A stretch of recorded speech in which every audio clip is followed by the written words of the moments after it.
Answer කරන්නේ නැහැ. ඉතින් ඇයි ඔකට සද්දෙට කෑ ගහන්නේ මට? කෑ ගහන්න දෙයක් වුණාද මෙතන? ඇයි දැන් මට කෑ ගහන්න යන්නේ? නෑ. කට. බයිනෝයි මේ මම නෑ මේ ඔව්. අය මම ගෙන්නන්න මගේ අක්කා උස්ස ගන්න එපා ඔයා. හරිද? තේරුණාද? මම බලාගෙන ඉන්නේ හොය කරන්නේ මොනවද නැත්තේ මොනවද කියලා ඈ. ඔයාට මම දැන් හොඳින් කිව්වා. කට වහගන්න. මට ඕන දෙයක් අය මං කියන්නේ මට උතෙන්ට මාව ගෙන්න ගන්න එපා.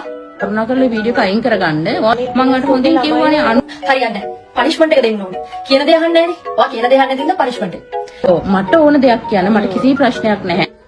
අනේ මේ පම්පෝරිය නැගිය දේවල් ගියා ඒ උනාන උඹලා මේ ගෝතයි හරි ඉතින් උඹලා හදන්න බෑනේ උඹලා මෙට්ටේ යන්න බෑනේ ඉතින් ඇයි මොනවද කියන්නේ ඇයි ගහගන්නද ගහගන්නද ගියාන්කෝ උඹලව කවුරුත් ගණන් ගන්නෑ මොකද ඇයි උඹ ගේමද උඹලා ගියපන්කෝ උඹලා මොකද උඹලා ඇත්තටම කවුරුත් ගණන් ගන්නෑ එහෙම ඇත්තටම ගණන් ගන්නෑ කොටයි අනේ කොටා ගන්න උඹලට මාළු තමයි කොටන්නේ උඹලා ඉතින් ඕවනේ කරන්නේ ඉතින් කෝල් ගත්ත ආන්සර් කරන්නේ නැහැ.